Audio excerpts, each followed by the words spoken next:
Copyright 2021. Warner Carrion Press. Pepper. By Michael Petruzzo. This book is dedicated to my mother, Susan Cassinelli. Do not bet against Susan Cassinelli. Introduction.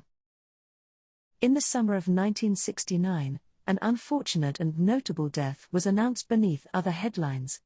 A famous artist was killed in a freak accident. A child under heavy influence of the Nixon regime stole a car and painted it to look like a taxicab. He drove to an airport and picked up the artist, who was arriving on Friday evening in New York for his premiere art show. The artist's date that night was to be none other than Marilyn Monroe. Andy Warhol had prepared a wonderful speech about him. Rolling Stone called him the center of the universe, though he was nothing more than a painter and commercial artist. But he was about to be famous, and that only lasts a moment. The child drove the artist to the art gallery where his paintings were to be hung. He was extremely nervous, and he was expecting notoriety and a surefire marriage to his girlfriend, who had waited for him to come home for a long time. She was very faithful to the artist. So he asked the taxi driver to drive faster, to speed things up. After a series of misjudgments, manic shouts, and good intentions, the taxi crashed into a support pillar beneath the George Washington Bridge. The bridge crushed the car, killing the artist instantly. His blood and brains painted the outside of the car, leaving his body little bits of something colorful at the edge of the car. The car stank of blood. A fortune of spare cash and jewelry was found in the trunk. When ambulances arrived at the scene, Marilyn Monroe pulled a piece of the artist's brain from her bra and handed it to a nurse. Will this help? For a while, there was no news of the tragedy. A special task force was never created to investigate the crime. Details continued to pile up, but they were never used. The case was closed. But a few months later, the detectives found what they like to call a genuine red Ferrari. A few detectives noticed that the crushed car had a peculiar pattern on the outside and used a cocaine spoon and a cigarette wrapper to collect a sample of the substance. They brought the sample to a lab to be studied by limp-wristed academics. And then the next couple of months became a nightmare.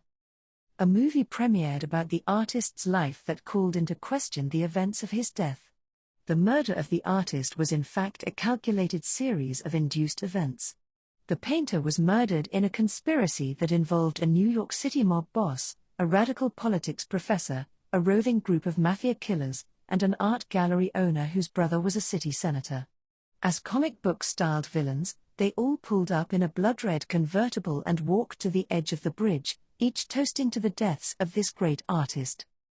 But what really happened is more bizarre. The movie was released on the weekend of the Martin Luther King assassination and was never celebrated. The artist became a symbol of bad luck, of how bad things could really get, and how we should cover things up and never speak about them again like a curse. So the case was closed. On December 25, 1970, the results from the sample substance sent to the lab were released to the public. The painter was in fact the son of a German-American nuclear scientist. The substance was embryonic and also observed to be descended from nobility. There was plenty of cocaine and cigarettes in the artist's system, as well as the child's. The most noteworthy discovery, and the piece of information that definitively settled all of the mystery surrounding the death of the artist once and for all, was his identity. The tissue at the scene was an identical match. The artist was Humpty Dumpty. Chapter 1. Everything tastes like pepper, she said. I smoke a whole cigarette in between each bite. And every bite tastes like pepper. I'm going to eat myself to death, she joked. She ate with reckless abandon, and the more she ate, the more constant she became in her consumption. She grew sick, as one would expect, of eating. But she said it was the pepper. She had grown to suspect pepper was to blame for everything. It was the pepper. The pepper had made her feel strange, the pepper had changed her. It's nothing, she would say. It's just the pepper. I need you to understand, she said. It's the pepper. In time, she developed a broader understanding. Chapter 2. She wrote in a journal. In her universe as an author, the world was arranged entirely differently. She would often explain, the pepper goes in my mouth. She saw each word through her mouth, through her pepper. Her mind occupied every nook and cranny of her mouth. If one word didn't strike the core of her, another would. If they struck her repeatedly, she would bite down and write her songs of war.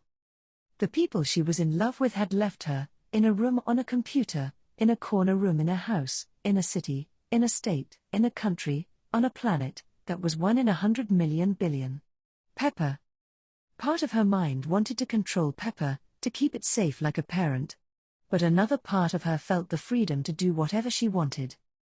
She wrote like a hot coil to find it. It was what made existence possible for her. The pepper was her fare. Her sole purpose in living was for Pepper. To experience Pepper was to live. To learn about Pepper was to understand. Her dress was red and black like the pepper. Her hair was brown and her eyes were very green. Her head moved back and forth like the spout of a teapot. She was a fire. She constantly had to keep the flames going. All day, she would write to keep the heat turned up. Pepper. Chapter 3. Nothing helps me besides surprise, said the man walking in front of her. He had a perfectly round ball of pepper in his hand. Even if this is full of surprises, it always helps me. How? She asked. She was the man's daughter. It tells you what you should do at any moment of your life, he replied. Is it like a magic ball of pepper? The man laughed. It wouldn't be the first pepper of the world. It hasn't any special or strong features. So just like any other pepper in the world, she said. One day you'll know its true power, answered the man. He took a chocolate bar from the bag. I'm making a gift to you. Why? She asked. Because you never know what to expect, he said. They walked and walked. It was a long walk. Her father was very slow and he liked to brag. I love surprises. There's a lot in this pepper. Because of it I'm becoming successful at my job. How? She asked. It tells me when I need to say something.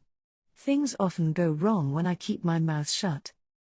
It's strong, she replied. Chapter 4. She took a trip to the desert and met a boy named Michael. Michael was a ghost. Almost like a tunnel. He was fading in and out. He was always around but never present. He was cute in the pictures she had of him. He was a sweet and funny boy, always making corny jokes and pretending to be okay with not being her number one. Let's clean this knife in the dark, he would say. Michael was a ghost. Michael was Pepper. She loved him unconditionally even though he was fading in and out of existence. He was something she could cling to. He became important to her through his absence. She was always finding reasons to say his name. If someone said Michael to her, she would pause, stare into space and then smile before replying. This behavior was odd to people around her. So she began to bring Michael up whenever possible. She made up stories about him around her friends. She made him into whatever she needed him to be. Chapter 5. Give me the lighter. Here. It smells like fucking fast food hamburgers in here. Can you chill out? Michael, this lighter is yellow. Yellow is not pepper. It is peperoncino, I brought it from Italy. That is an insult to Pepper. She lit a short cigarette. Why does it smell like fucking hamburgers, Michael? I don't know, let's check the internet. I presume you already did. I have been on the internet about the smell for hours. Open it again then. I can't go into that world right now. We don't have enough money to buy air freshener. It is not air freshener, it is a deodorizer, and we do not need it. We need to find the source of the smell. That would be Pepper. She took a long drag on her cigarette and blew the smoke into Michael's face. He coughed. You need to take a shower. What do you need? Some body odor? The smell is emanating from your direction. She laughed. Funny man. I smell like biscotti. I smell like red wine. You are going to get me drunk and I will end up in bed with you. That can't happen, I already decided. He took a fake sip of wine and inhaled loudly through his nostrils. You're crazy, Michael. You haven't decided anything in your whole stupid life. She ground her baby teeth and jumped into Michael's lap. We smell like burgers, baby. He poked her hips with his thumbs, and she felt like shoving them up his ass. Chapter 6. This puzzle doesn't snap into place. The pieces are loose. Puzzles should be stored in a humidor. And I suspect this puzzle hasn't been seasoned. I think you may be right. I bought 2 puzzles that should arrive this week. I could keep them in this felt-lined cedar box until you install the humidor. That would work. And I could clean each new piece with salt and whiskey before resting them inside. Pepper. Chapter 7. She wanted to meet Michael's father in person. So she had to take a train to New York. She spent some time in Brooklyn visiting her friends from college. She remembered that she hated New York. Everything in New York was either dead, or planned to be. No pepper, she thought. She hated the Jamaican bar in Bed-Stuy that served the different grilled cheeses. She hated that she tried to navigate this scene to find love for so many years in her 20s. It made her happy that she found Michael, basically in a dumpster behind a fish market. He had pepper. Didn't have the most amazing looks, but it was one of the few qualities she liked about him. Who has the most amazing looks? The most popular, the most beautiful, the most mouth-watering? It was sad that she didn't believe in love at first sight, or at least, at first sight of the physical appearance. In fact, she saw him as a very average guy. Come on, Michael, you're like 3'5", maybe 4. Yet the magic happened. Maybe it was because of his sweet and erotic way of talking. Or maybe it was the fact that they hung around the same bar for so long. It made her laugh how obvious in hindsight, all those early walks home were meant to lose her so he could go back to the bar and buy coke to ruin his life. Michael was dead set on this for years and even had a name for it. He called it tie yourself to the tracks method. Tie yourself up. Get the best bargain on the guilt train. And it was working. She came to believe at the end of those years that she did that about everything. Michael was life on the edge of a cat's claw. Michael was pepper. At the beginning, she didn't understand that he could even talk. This was due to his lack of skills, lack of confidence. She had to make herself open to the possibility he didn't have a mental handicap. What she heard, didn't understand at first, was something beautiful. It was also sort of the most excruciating. It is worth saying that she heard it and thought just, Michael. He tied himself up, and called out back. He was always trying to convince her on a new way to tie herself up. He tied himself up when she was moving. He tied himself up when she was tying herself up. Pepper. What she heard about Michael was that he had a problem. And she would often say this was Michael. Not everybody has the same problem that he did. He was pepper. She heard that he was sad, like deep down, sad. She heard that he wasn't a good person. Her friends were worried. She heard that he couldn't even talk. She was by trade a journalist, who specialized in interviewing struggling frontline workers. She knew Michael spent 3 years studying writing. Yet, due to his military training exercise of a childhood, he couldn't even string a grammatically correct sentence together. I'm hurt, I'm hurt. I'm hurt. I'm hurt. I'm hurt. I'm hurt. I'm hurt. She met Michael's father at the train station. It was the first time she'd seen him. She had been expecting an older man. He looked like he could have played his own son in the movie of his life. Oh, Michael's father. Heath. Michael's father Heath. The Michael's father? Yes, sweetheart. Another train pulled in. It was filled with busy New Yorkers, rushing about. Chapter 8. Dinner parties were a regular thing. She loved to cook for a handful of colorful guests. Often this was to celebrate a birthday, in other cases it was just because a drug addict needed space to do drugs and talk. Pepper. It's all I think about. She hammered a lamb rib on the edge of her plate to the rhythm of the music. She was always sending a message. The food itself would help set the mood. She prepared it all herself in a trance. She looked up at Michael, the empty wine glass swirling through the air like a pendulum. They're not even listening, they're too busy staring at that damn thing in the corner. He was nodding. The fire. I wonder how long it'll burn. Hours, she said. It'll burn hours and hours. She licked her finger and wandered the edge of the glowing circle, admiring the way the colors looked on the flames. Chapter 9. By Michael's father. I am Michael's father.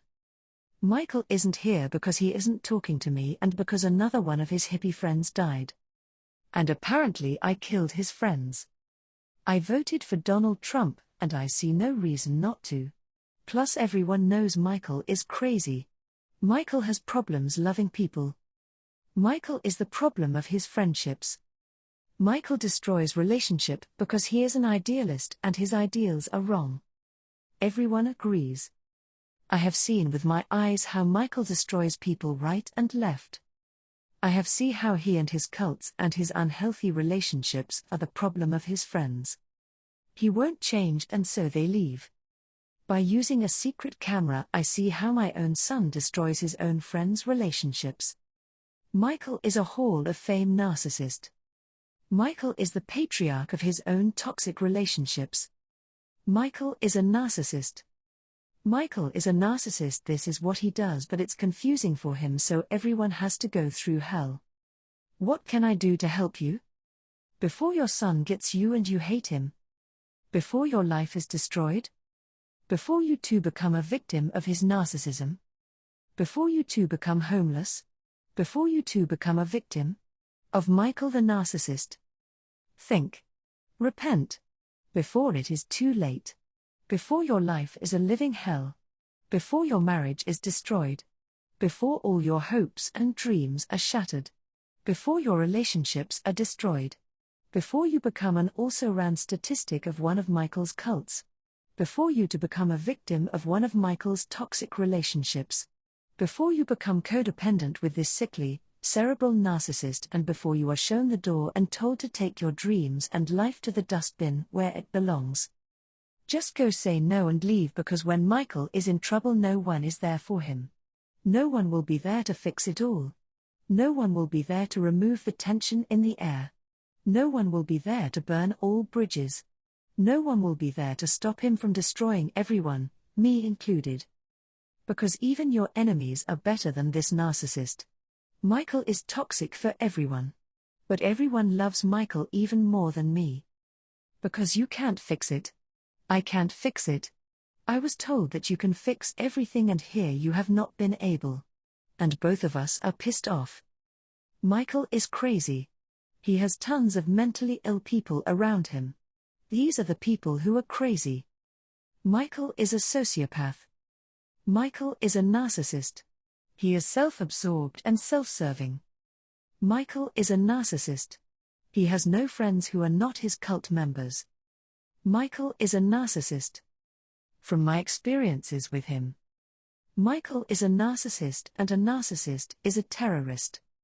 Michael is a narcissist, and a narcissist is a narcissist. Michael is a narcissist, and a narcissist is a narcissist. Michael is a narcissist, and a narcissist is a narcissist. Michael is a narcissist, and a narcissist is a narcissist. Michael is a narcissist, and a narcissist is a narcissist. Michael is a narcissist, and a narcissist is a narcissist.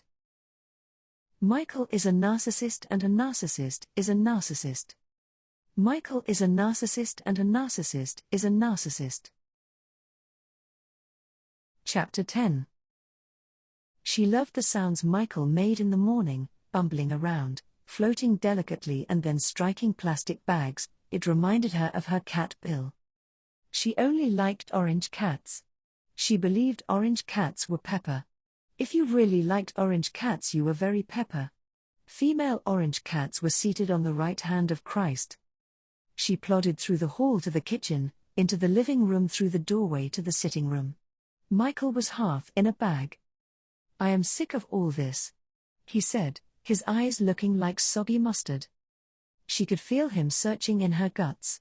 She tried to look away. She had to make the bed quickly. She had to make the bed quickly. The bed needed to be made. "Michael." Just 2 syllables.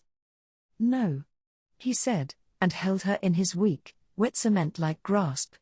He upended her progress with the bed sheets. "I'm raising hell." "Pepper." He kept his grip on her elbows. He held her down to the bed. She could feel his teeth digging, cutting paths through the flesh of her arms. She could feel how his hands, his strong cold hands, kept her body in place. She could feel the air on her wrists, cold, refreshing air. The episode ended in minutes or seconds. Michael often retreated to his study to burn money on the computer. She liked to listen on the couch. "Oof," he would say. Then they took an afternoon walk to do a drug deal. Coal light. Cracked and chipped tiled walls, soot-stained.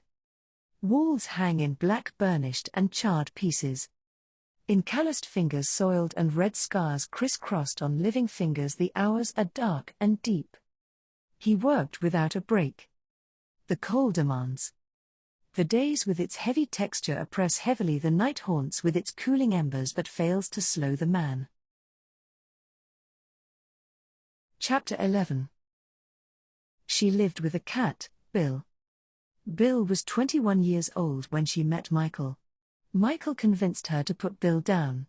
She was devastated at the time, but reluctantly, in hindsight, she conceded that Bill's death was pepper. After Bill's death, she developed a boredom which she took out on Michael. "Suck my dick." "You better watch your mouth." "Michael." "Suck it." "No." "Piss off," he said, diving into the freezer chest for a cold one. "Bitch." "Suck it." He rolled his eyes and kept reading a book. "Baby. Please." "I'm going to skullfuck you, Michael." "Baby." He shouted. "What?" Michael ignored her. "I miss Bill. Suck my dick off." Chapter 12. They waited for a long time before considering getting another cat. Bill's loss was still on the tip of her tongue. He was the last cat in her life. She never thought that she would be a cat lady. Bill had been the only cat in her life. After Bill died, she couldn't think of filling his position. "There is a place where we can pick up the cat that has your name written on it," he said after breakfast. "Fuck you," she said. That was the last of the coffee on the table. He felt a strange pain in the back of his eyes. She was no longer in the room. Cat names list. Cornball. The baby girl. Butter cookie. Princess Angel. Mama. Hambone. Mrs. Hambone in the jazz scene. Poopy butt. Cockoo bird. Queen of under the sink. Pork chop. Bat girl. Cookie butt. Goo goo. Pizza. The break-even baby. Mrs. House. Special Mrs. House with multiple houses all over town. Bagpipe. Melted butter cookie. Porn France. Honey. Lady Hambone. Aunt Pepper on the way to the airport with her new dress. Baby pig. Her. Showing off the new baby's outfit to her tuner. Sherm. Shepherd. Hampton Hottie. Jelly bin. Knick-knack. Poopy butt is a baby. Karancha. Momo. Hanky. Goo goo doll. Paddle. The poopy butt baby with the perfect ear for listening to a song. The muscle girl. King chop. Moi moi. Pierre. Wink girl. Orange Jean. Noise. Orange milk. Noise with a new song. Pain. Baby poopy butt. Jelly bin is a baby. Queen tub. Mrs. Jelly bin. Tamara. The Tiny Tim baby girl. Which baby? Mr. T. Treat girl. Baby with the perfect ear for listening to the beat. Too cute. David the pronoun dad quickie. The super baby cashew. Skeleton. Queen of the swamp bayou. Leaf. Mrs. Leaf. Shark bite. The baby baby. Daddy's girl. Mrs. Daddy's girl. Peanut butter chip. Cookie jar. Family girl. Top 5 super strong girls that work for Goo Goo Boss. Loud noise. Accident. Miss Quiet. Killjoy. Too cute, too noisy. Whose poisoned water is this? Banana cream. White candy Andy. Too noisy t-shirt. Too noisy with a new song Grey cat. Woody. Honey bear. Laurel. The big black dot. Mr. the big black dot. Cookie man. The sad boy. The noise creature. Mrs. Interesting lady. Ms. Interesting lady. Ms. Invisible. Baby or baby. Sleepy. Dobby. The one apple teeny girl. On the phone. The shepherd wearing the bird to listen to her new song. The unborn baby. Mr. Marbled steak. The Polly Jean baby girl. Mama. Sheep. Sam shoe. Pink jean. Spud. Oldman. Irish. Intelligent Mrs. Brown. Chapter 13. One day she hung up portraits of Michael around her room. She surrounded herself in his image. The last picture she hung up was of a woman who looked exactly like Michael. She became obsessed with an idea. She imagined the picture of Michael was her and Michael having a child. She imagined herself growing this child inside of her. It was a girl. She saw an incredible father in Michael. She got pregnant with him. Pepper. Pepper's face was round and beautiful with deep, deep brown skin. She was 6 pounds, 6 ounces and had an unorthodox birth. She was born with an umbilical cord wrapped around her neck. Her birth was horrible. Horrible. She gagged and coughed and threw up. Her vision was blurry and she fought so hard to breathe. Her hands were shaking as she held onto the rails on either side of her, trying to fight the currents of horror that flushed through her body. She screamed in pain, desperately needing the nurse to get her baby out. The doctor came in and told her that Pepper wasn't going to make it. It was too late. The doctor explained that the umbilical cord was wrapped around her neck 3 times. The doctor said she was sorry. She tried to be reassuring, to tell her that everything would be okay, but her face said otherwise. She cradled Pepper in her arms and began to sing to her. She sang sweet words to her daughter, as she died. She didn't cry. Michael disappeared with his phone off, and then everything that happened. After 3 days his car was found with what was originally reported to be a small basketball. After further investigation a small cat named a baby girl was found at the scene. Chapter 14. By the baby girl. I am a cat named Baby Girl. My daddy loves me. There are millions of us cats. We all have names. I have a name. I am the baby girl. I am the 8th rarest cat. I am not afraid. I go under the sink. Or in everyone's shoes. I play in the trash. I am the baby girl. I love my daddy. My daddy loves me. I can lick all I want. I help him look for something important. I am the baby girl. I am his problem. I am his to clean up. I am his and I love my daddy. I go in my daddy's secret favorite stuff too. Doesn't he know? I am the baby, I don't care. I am a cat. I go in my mommy's shoes too. I spy on her. She is the woman who washed me. I don't love her very much. Sometimes I even make her cry. I am the baby girl. I don't help anyone when I'm done. I go back to being a cat. I am the baby girl. Mommy tells me I'm a baby girl. I make my daddy sad. I wake him up hungry. I look for things to play with. I find all my favorite things. My daddy can't control me. I am not in trouble. Mama says I am a baby girl. She says that I am still a baby. She says that I don't do anything yet. But I listen to her. I am a cat and cats don't listen to anything. Cats don't need to listen to anything. Words don't mean a thing. Nobody can stop me from being a cat. I am the baby girl. I am the baby girl. My daddy does so many things. I play on his laptop. I have my own keyboard. I also play with my switch thingy and my pink switch thing and my numbers. I am the baby girl. I am the baby girl. I attack my mother. She tries to play with me. But I don't let her. I am small but I bite her. I bite her because I am the baby girl. I stay in my own house now. My new house is better than my old house. And I am the baby girl. I'm going to go play under the sink. There are boxes under the sink for me. There are boxes and they are all mine. My daddy loves me. I am the baby girl. I can make my daddy let me out. It is very fun. I am the baby girl. I have claws and I have teeth. But my daddy lets me out. Come on, the baby girl. My daddy loves me. My mommy loves me. I'm going to get in trouble.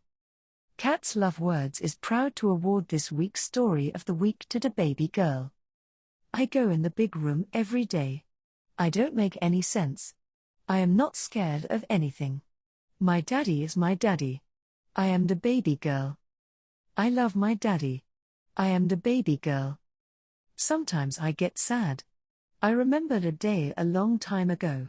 I was floating in the water in a gutter pipe. The water was cold and I was hungry. I wanted to see the birds. I hadn't seen any yet. Sometimes I get to make other people sad. I am the baby girl. I love my daddy. I curl up under the sink. I keep being a cat. I make daddy sad. I go around the house. I love to slink. I don't know how anyone ever tries to stop me. I am the baby girl. I slink around the house. I am alone. I am all alone. I am so afraid. I don't even give a fuck about anything. I am so cold. I don't want to be alone anymore. I don't want to be myself. I don't want to be the baby girl.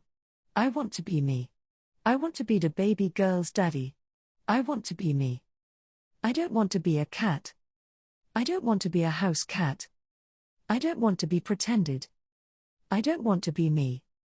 I want to be mine. Chapter 15.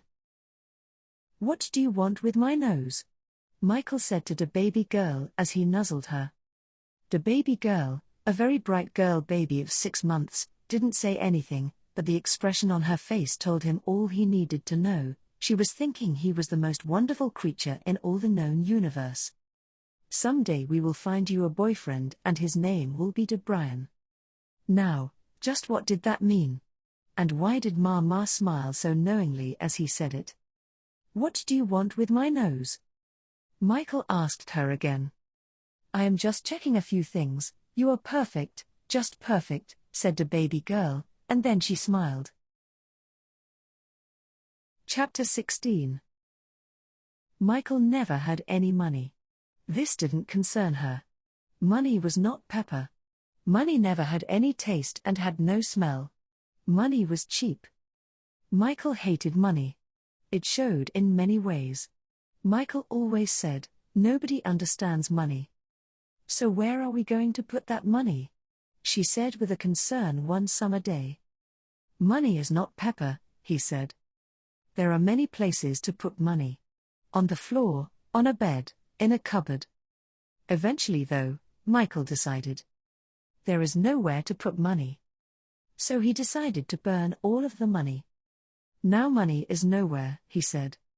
Now money is pepper. Chapter 17. Michael disliked food. Let's not eat, he used to say. Cooking was even worse. Michael would forget about food until he saw it, and then he would say, let's eat this. This reinforced his self-image as a provider. She was the opposite. She would cook and cook. She would put off her successful career for several days, exploring different grocery stores, sometimes 4 or 5 in a day.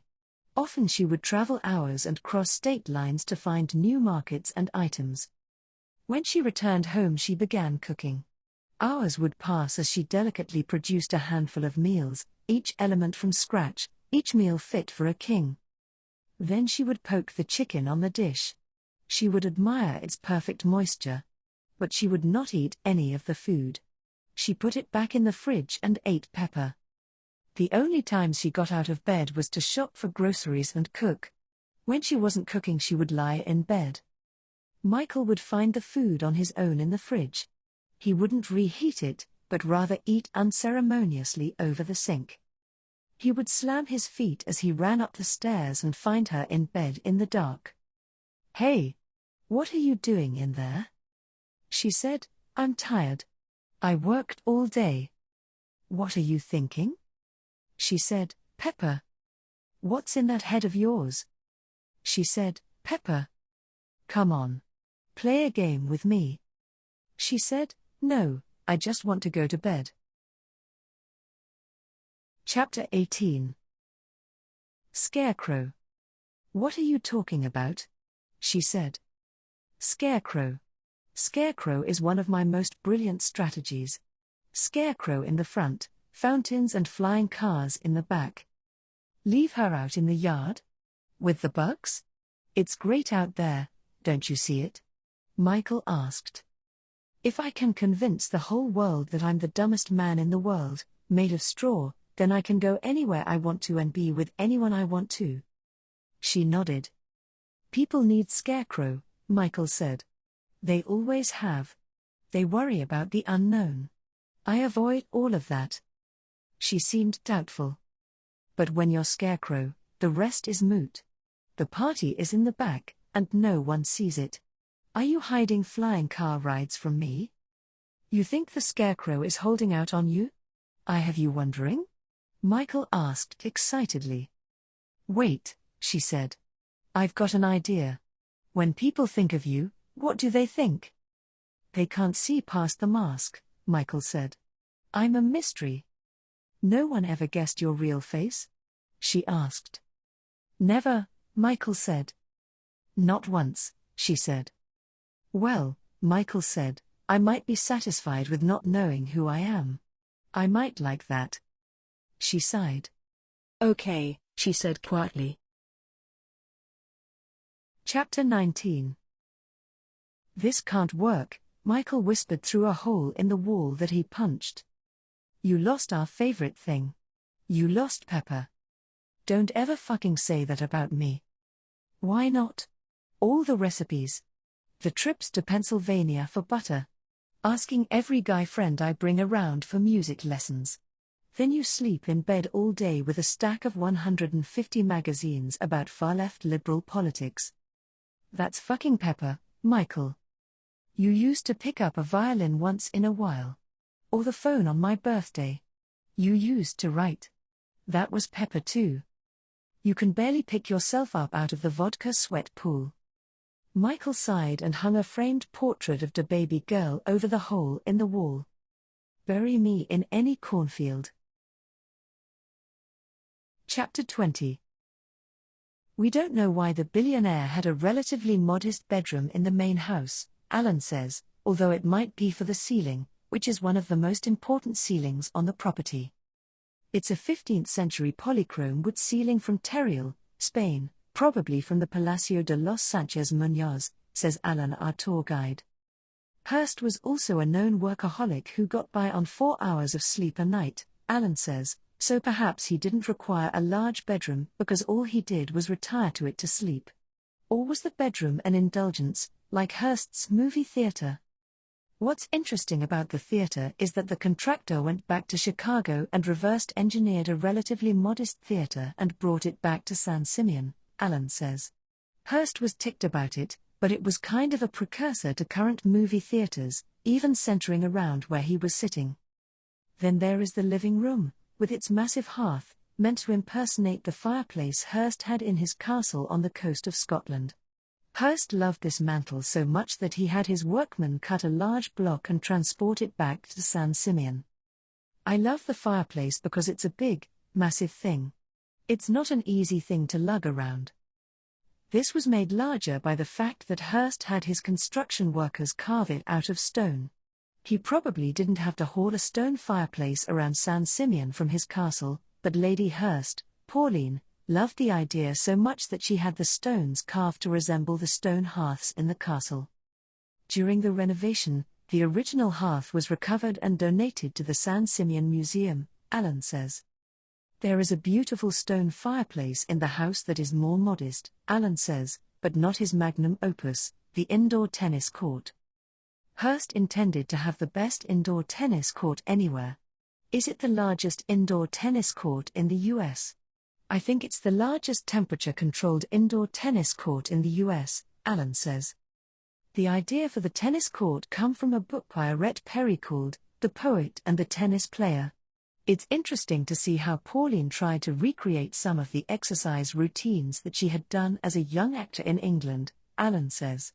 She had them immortalized as terracotta reliefs along the walls of the 14-acre indoor court. So what do you do with the largest indoor tennis court in the US? Allen says that Hearst, thinking ahead, was anticipating a world war, and tennis was the next game. He thought that tennis would be growing in popularity and that tennis would grow to be an important stature in world culture, and he wanted the good tennis players to all come to San Simeon. World War II will be played on a tennis court, he would say. During that time, tennis was not played as much as it is now. There are only 2 courts in the world, and nobody played tennis indoors every day, Allen says. So World War II was played indoors on a tennis court. It's an interesting idea, Allen says. Hearst didn't want baseball or soccer to take over, Allen says. The House of Bamboo, the first major Hearst property, was a combination home, magazine production plant and resort. Hearst had the finest European chandeliers in the house, from the Paris Grand Hotel, actually. The chandeliers resembled the chandeliers in the ballrooms of hotels Hearst used throughout the world. The chandeliers serve a practical use, too, Allen says. They are light poles. The mattresses are European linens, which have never been washed in San Simeon since they were made in 1867. They are so fragrant that they can still have smell on them today. Allen is less enthusiastic about the House of Flowers, which is smaller than the main house. Hearst decorated in a vaguely French style, though he was of course French and Irish.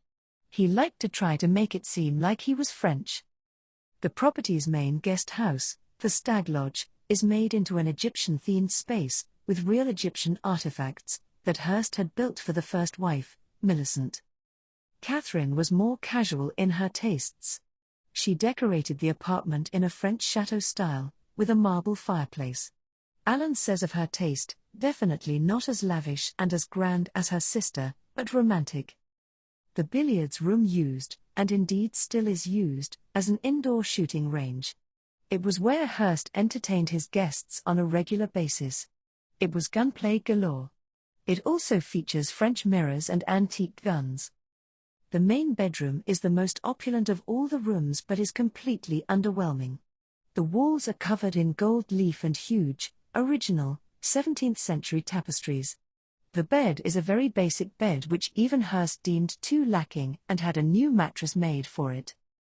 Allen says, Hearst told the John Prance Company to get their best designers and their best mattress builders to make a bed that's better than anything that he'd ever had in his life. They brought back live peacocks for him to lay on until they died and were constantly replaced. Hearst had a very strong reality complex. He was profoundly lonely. He had so many outgoings for furniture, Alan says, I'm surprised he still had money. He sent huge baskets of flowers, clothes, and other gifts of affection to Marion Davis. For 80 of their 70 years, Alan says, they never even saw each other. Hearst would play pinochle with his valet in the evening, then stay up all night working. That's just like me. Michael exclaimed. I don't sleep right and I hate money. Right. So you are like William Randolph Hearst and we live in his castle sort of? Michael nodded. Sorta. That's why I'm here. You couldn't sleep at night, so you had all these stories written and needed someone to read them. Hiding behind your castle walls, you couldn't read them yourself. You had to have someone read them and say they were pepper. Michael said, I suppose you're right. You made me a butler because butlers work nights. So, I'm your butler. Michael winced, just barely. It matters how you treat me, she said. My new friend seems to have a problem with being treated like an object. Like something you buy. Like you are not allowed to be in charge. Alan said frankly before moving on to the next exhibit. So this is a problem you have. How you treat people, because that's obviously a hard thing to figure out. Where you are. That's right. Okay, is this your exhibit? Do you like the parrot cage? I genuinely think you should write this down. Like right now. Share it with me later and I can act impressed. Well, it's not really my favorite exhibit. I disagree. I can see your name everywhere. It's literally your name. It's everywhere. You're everywhere. Michael. Michael, Michael, Michael. Michael, Michael. After Alan concluded the tour, they walked separately through the courtyards overlooking the Neptune pool and the coast of California. They found each other at the exit, equally frustrated and ready to leave the mansion. She asked, Is this what you feel when you write? I dunno. Do you feel alone with these stories? Michael felt a sharp, silent pain. He replied, Yes.